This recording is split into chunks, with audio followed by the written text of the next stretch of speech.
കുഞ്ഞച്ചൻ ചേട്ടൻ, കോട്ടയം കുഞ്ഞച്ചൻ ചേട്ടൻ വന്നേ! കുഞ്ഞച്ചൻ ചേട്ടൻ വന്നേ! കോട്ടയത്തിന്റെ കണ്ണിലുണ്ണി കുഞ്ഞച്ചൻ ചേട്ടൻ വന്നേ! ജീവപര്യന്റെ ശിക്ഷ കഴിഞ്ഞ് കുഞ്ഞച്ചൻ ചേട്ടൻ വന്നേ! കോട്ടയം ചന്തയുടെ രോമാഞ്ചം കുഞ്ഞച്ചൻ ചേട്ടൻ വന്നേ!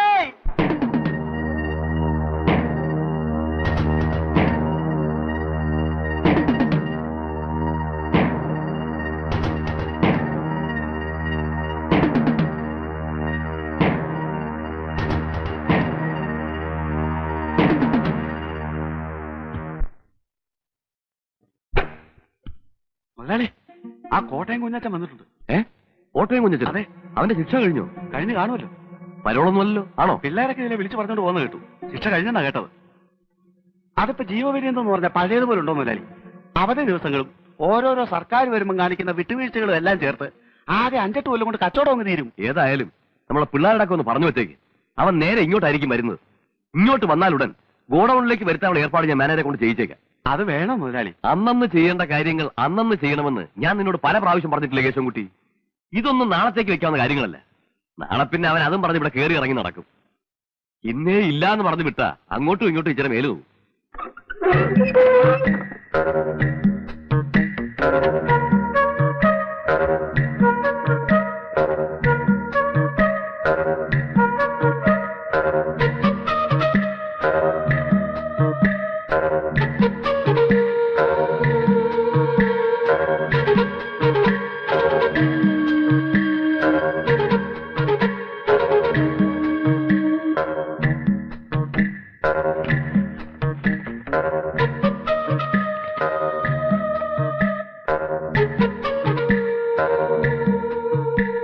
ഇതിൽ കൂടുതൽ തരാനുള്ള പാങ്ങില്ല കുഞ്ഞച്ച.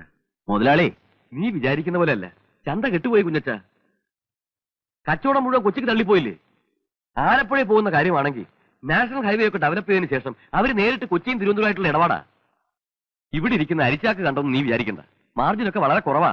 എടോ, കഴിഞ്ഞ കൊല്ലം ക്രിസ്മസിന് ഞാൻ പരോളി വന്നപ്പോ താൻ എന്നാ പറഞ്ഞേ? അന്നും ചന്ത കൊച്ചിക്ക് പോയിട്ടുണ്ടല്ലോ.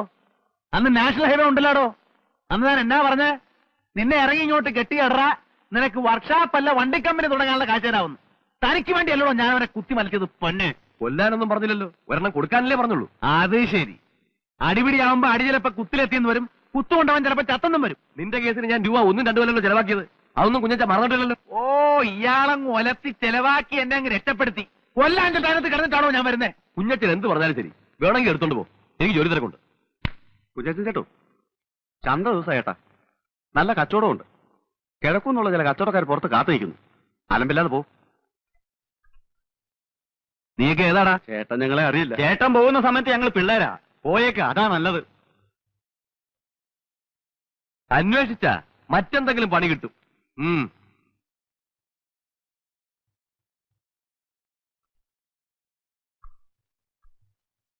അല്ല, അവൻ കൊലപാതകം കഴിഞ്ഞ് 5-8 വർഷങ്ങൾക്ക് ശേഷം പ്രതിഫലം ചോദിക്കാൻ വന്നിരിക്കുക.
ഞാൻ ഇന്നും കൃത്യമായിട്ട് ഓർക്കുന്നു. 30-32 വർഷങ്ങൾക്ക് മുൻപ് ആലപ്പുഴ എവിടെയോ ഒരു പെരുന്നാൾ പ്രസംഗവും കഴിഞ്ഞ് ഞാൻ ബോട്ടിറങ്ങി വരുമ്പോൾ കോട്ടയം ചന്തക്കടവിലെ എച്ചിക്കൂനിൽ നിന്ന് ഒരു കൊച്ചു കുഞ്ഞിന്റെ കരച്ചിൽ കേട്ടു.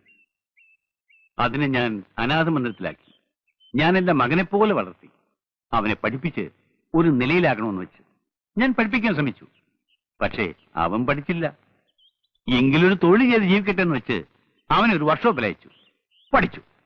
അവിടെ അവൻ സമർത്ഥനായി. അപ്പോഴും സാത്താൻ അവനെ വിട്ടുപിരിഞ്ഞില്ല. അഴുക്കുചാലിലേക്ക് വീഴാനായിരുന്നു അവന്റെ വിധി.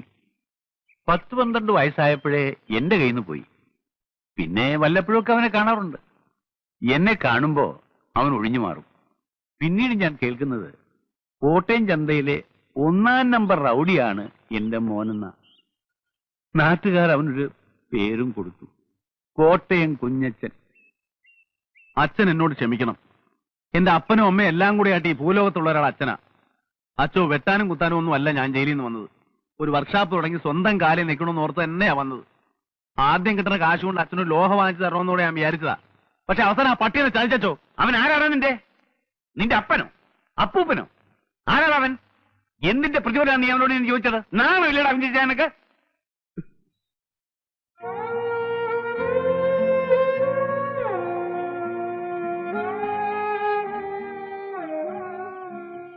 കുറച്ച് പണം ഞാൻ തരാം. നിനക്ക് ഇഷ്ടമുള്ള ഒരു തൊഴിൽ ചെയ്ത് ജീവിക്കും. ഇവിടെ എങ്ങും വേണ്ട, ഏതെങ്കിലും ഒരു ഗ്രാമത്തിൽ. എനിക്ക് ഈ കോട്ടയം വിട്ട് എങ്ങും പോകാൻ വയ്യച്ചോ. വേറൊരു സ്ഥലം എനിക്ക് അറിഞ്ഞുകൂടാ. എനിക്കറിയാവുന്നൊരു സ്ഥലമുണ്ട്, ഗ്രാമമാണ്. അവിടെ നിനക്ക് വർക്ക്ഷോപ്പ് ഇടുകയോ ഡ്രൈവിംഗ് സ്കൂൾ നടത്തുകയോ ഒക്കെ ചെയ്യാം. ഓടാങ്കര. ഞാൻ കുറച്ചു കാലം അവിടെ വികാരിയായിട്ടിരുന്നിട്ടുണ്ട്. ഓടാങ്കര.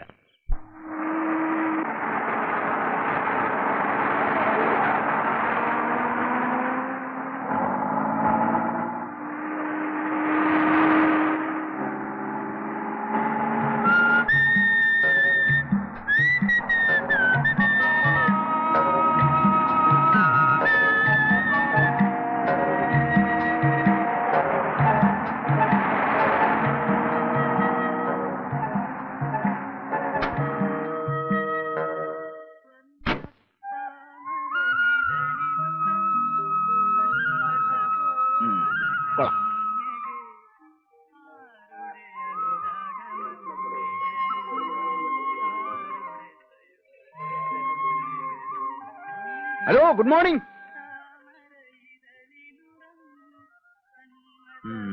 സ്ഥലത്തെ പ്രമാണിമാരായിരിക്കും. അയ്യോ, എന്റെ കൈ തരിക്കുന്നു. അയ്യോ, ഞാനൊന്നുമില്ലേ. എടാ ബോസ്കോ, ആ കെട്ടഴിച്ച് സാധനങ്ങളെല്ലാം ഇറക്കി വെക്കടാവേ. ശരി പ്രിൻസിപ്പളെ.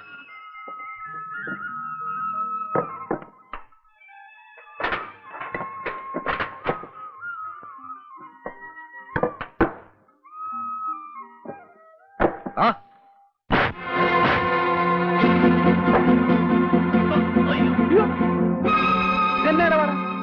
എന്തുവാ പ്രശ്നം? എന്തുവാ കാര്യം? കാര്യം ഇയാളാണോ ഈ പ്രോ കോട്ടയം കുഞ്ഞച്ചൻ?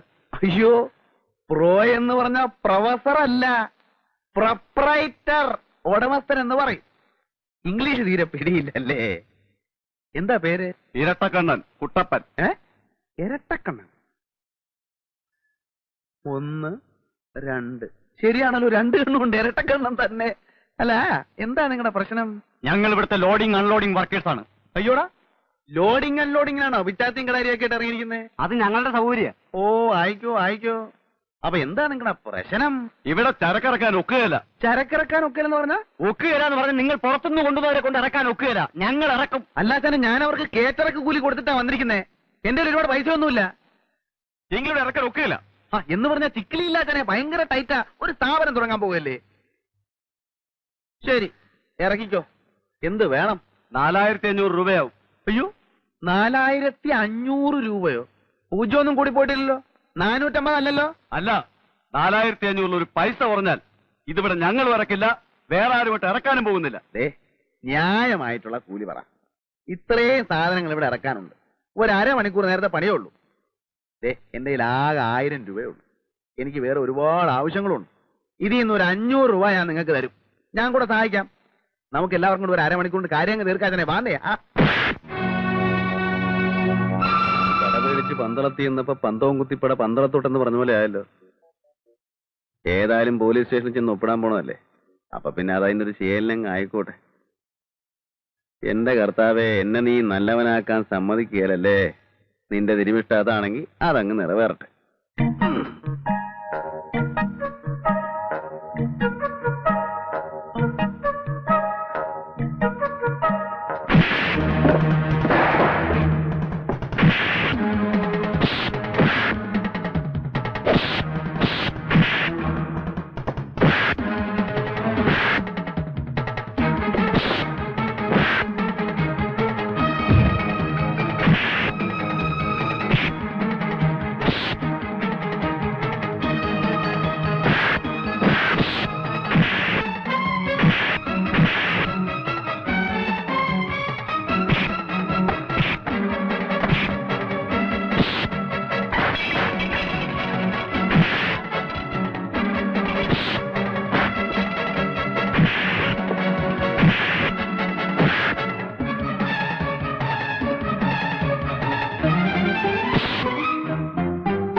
ബോസ്കോ,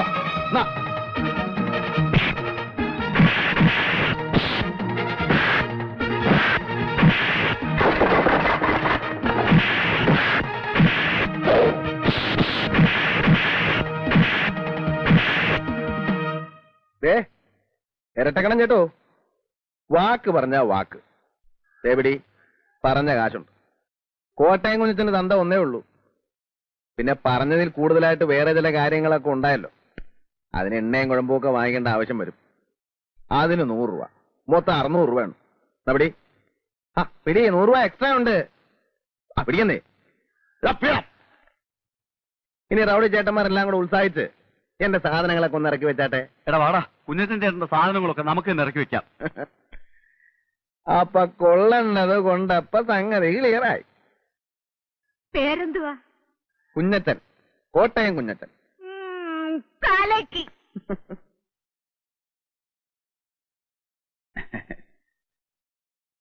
എന്റെ പൊന്ന് സാറേ, എന്നും കുന്നും 12 മാസവും ഇങ്ങനെ വന്ന് ഒപ്പിടാൻ പാടാണ് സാറേ. നല്ല നടപ്പെന്ന് പറയുമ്പോ ഞാനിപ്പോ വളരെ നല്ല നടപ്പ് തന്നെയായിപ്പോ. അങ്ങനെ ചീത്തയായിട്ട് നടക്കണമായിരുന്നേ കോട്ടയം ചന്ത തന്നെ കിടന്നാ പോരാഞ്ഞോ. ടൈപ്പ് റൈറ്റിംഗ് ആണ്, ഡ്രൈവിംഗ് സ്കൂളാണ്, തട്ടിപ്പാണെന്നൊക്കെ പറഞ്ഞ് ഈ പട്ടിക്കാട്ടി വന്ന് കിടക്കേണ്ട വല്ല കാര്യമുണ്ടോ? അല്ല, ഞാൻ പറഞ്ഞു വരുന്നത് എന്താന്ന് വെച്ചാല്, ഇപ്പൊ ഒരാഴ്ച ഞാൻ വന്ന് ഡെയിലി ഒപ്പിട്ടോളാം. പിന്നെ അങ്ങോട്ട് ആഴ്ചയിൽ 1 കിലോമീറ്റർ പോരെ. അല്ല സാറേ, ഞാനിപ്പോ പഴയതുപോലെ ഒന്നും അല്ല. വാചകം അടിക്കാതെ കുഞ്ഞച്ചാ, എനിക്ക് നിന്നെ അറിഞ്ഞൂടെ? അല്ല, സാറ് തന്നെ എന്നെ വിളിച്ച് പറയും, കുഞ്ഞച്ച നീ സൗകര്യം പോലെ വന്ന് ഒപ്പിട്ടാ മതിയെന്ന്. അല്ല, എന്നിട്ടേ ഞാൻ ചെയ്യത്തുള്ളൂ. അപ്പൊ ഞാനങ്ങോട്ട് ഈ വരുന്ന വെള്ളിയാഴ്ച, അതായത് നമ്മുടെ ഓടാങ്കര പള്ളിപ്പെരുന്നാളിന്റെ തലേ ദിവസം, പ്രൊപ്പറേറ്റർ കോട്ടയം കുഞ്ഞച്ചന്റെ സെന്റ് തോമസ് ടെക്നിക്കൽ ഇൻസ്റ്റിറ്റ്യൂട്ട് സുപ്രസിദ്ധ സിനിമാ താരം മോഹൻലാൽ ഉദ്ഘാടനം ചെയ്യുന്നു. പ്രൊപ്പറേറ്റർ കോട്ടയം കുഞ്ഞച്ചൻ, പ്രഗത്ഭരായ അധ്യാപകർ ക്ലാസ് എടുക്കുന്നു. പ്രിൻസിപ്പാൾ കോട്ടയം കുഞ്ഞച്ചൻ, സുപ്രസിദ്ധ സിനിമാ താരം മോഹൻലാൽ ഉദ്ഘാടനം ചെയ്യുന്നു. Saint Thomas technical institute, proprietor Kottayam Kunjachan. Kunjachan പള്ളി വരണം. പ്രത്യേകിച്ച് ഞായറാഴ്ചയും കട ഒഴിവുള്ള ദിവസങ്ങളിൽ നിങ്ങളെപ്പോലുള്ള ആൾക്കാരൊക്കെ വേണം ഈ നാടിന്റെ മുഖച്ഛായ തന്നെ മാറ്റാൻ. അതൊക്കെ എനിക്കറിയാവച്ചോ. നാളെ ഉദ്ഘാടനത്തിന് അച്ഛൻ വരണം എന്ന് പറയാനുള്ള അഹങ്കാരമൊന്നും എനിക്കില്ല.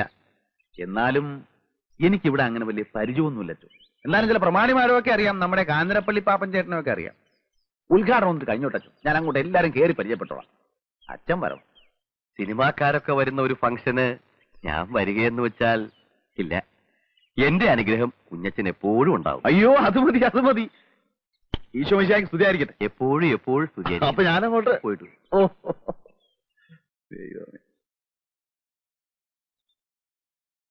നല്ലൊരു ദൈവഭയമുള്ള കൊച്ചൻ.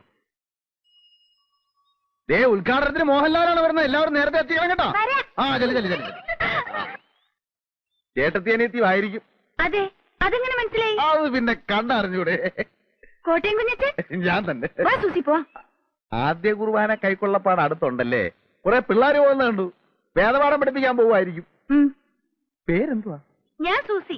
ചേച്ചിയുടെ പേര് മോളിക്കുട്ടി. വീട്ടുപേരെന്തുവാ? കൂനമുച്ചി. എല്ലാവരെയും ഞാൻ വീട്ടിൽ വന്ന് കാണുന്നുണ്ട്. ഉദ്ഘാടനത്തിന്റെ വിവരമൊക്കെ അറിഞ്ഞു കാണുമല്ലോ. എല്ലാവരും നേരത്തെ എത്തിയേക്കണേ കേട്ടോ. ആ പിന്നെ ടൈപ്പ് റൈറ്റിംഗിനും ഇംഗ്ലീഷിനും മാത്തമാറ്റിക്കിനും ട്യൂഷൻ. നിങ്ങളൊക്കെ ഏത് ക്ലാസ്സിലാണ് പഠിക്കുന്നതെന്ന് എനിക്കറിയത്തില്ല. ഇന്നത്തെ കാലത്ത് കോളേജിലും സ്കൂളിലും മാത്രം പഠിച്ചുകൊണ്ട് ഒരു കാര്യമില്ല. എന്തെങ്കിലുമൊക്കെ സൈഡായിട്ട് പഠിച്ചിരിക്കണം. ടൈപ്പ് റൈറ്റിങ്ങോ കമ്പ്യൂട്ടർ പ്രോഗ്രാമിങ്ങോ അങ്ങനെ എന്തെങ്കിലുമൊക്കെ. അത് നേരാ. ഞാൻ അപ്പനോട് ചോദിക്കാം. എനിക്കും അങ്ങനെ എന്തെങ്കിലുമൊക്കെ പഠിക്കണമെന്നുണ്ട്. മോഹൻലാൽ ശരിക്കും വരുമോ ചേട്ടാ? ഹ, ഇത് നല്ല ചോദ്യം. മോഹൻലാൽ വരുമോ? ഞാൻ പിന്നെ കള്ളം പറയൂ? സൂസി, നീ വരുന്നുണ്ടോ? ഓ, ചേട്ടത്തി വലിയ കോവക്കാരിയാണല്ലേ. ചെല്ല് ചെല്ല് ചെല്ല്. അപ്പൊ നാളെയും വരുമല്ലോ. ആ. ഓ.